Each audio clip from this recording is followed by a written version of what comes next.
नमस्कार मित्रांनो, गडचिरोली राज्य शासनाच्या मुख्यमंत्री अन्नपूर्णा योजनेअंतर्गत पात्र लाभार्थी कुटुंबांना वार्षिकी 3 गॅस सिलेंडरचे पुनर्भरण मोफत करून देण्यात येणार आहे। यासाठी पंतप्रधान उज्ज्वला योजनेच्या व मुख्यमंत्री माझी लाडकी बहीण योजनेचे लाभार्थी कुटुंब पात्र ठरणार असल्याने संबंधित लाभार्थ्यांनी गॅस एजन्सीमध्ये संपर्क साधावा। तसेच ई-केवायसी करणे गरजेचे आहे। तर ई-केवायसी गॅस डिस्ट्रीब्युटर शोरूममध्येही करता येणार आहे। तर त्यासाठी तुम्हाला HP पे ॲपवरून सेल्फ ई-केवायसी करता येणार आहे। म्हणजेच तुम्हाला प्ले स्टोरवरून HP पे ॲप ही डाउनलोड करायची आहे। त्या ॲपवरून तुम्ही ई-केवायसी करू शकता।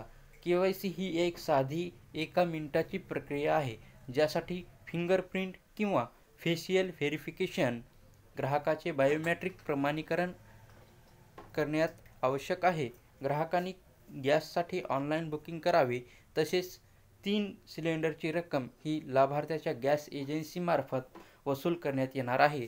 त्याकरिता ग्राहकांनी गॅस एजन्सीकडून सिलेंडर खरेदी केल्यानंतर 3 सिलेंडरची रक्कम ग्राहकांच्या बँक खात्यामध्ये अनुदानाच्या रूपात जमा होणार आहे। या योजनेचा लाभ घेण्यासाठी महिलांच्या नावावर गॅस कनेक्शन असणे आवश्यक आहे। कुटुंब प्रमुख अर्थातच पुरुषाच्या नावावर कनेक्शन असेल तर ते ग्राह्य धरले जाणार नाही। त्यासाठी महिलेच्या नावावर तुमचा जर गॅस सिलेंडर असेल तरच तुम्हाला ही सबसिडी भेटणार आहे। तर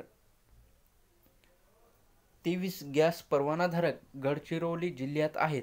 यामध्ये भारत पेट्रोलियम BPCL हे 6 आहेत, इंडियन ऑइल IOCL हे 2 आहेत, हिंदुस्तान पेट्रोलियम HPCL हे 15 गॅस एजन्सी कार्यरत आहेत। लाभार्थ्यांना काही अडचण आल्यास जिल्हा पुरवठा अधिकारी कार्यालयात संपर्क साधावा लागणार आहे, असे जिल्हा पुरवठा अधिकारी प्रकाश आघाव पाटील यांनी कळवण्यात आलेले आहे। तर ही माहिती तुम्हाला चांगली वाटली असेल तर आमच्या चॅनलला सबस्क्राईब करा। धन्यवाद।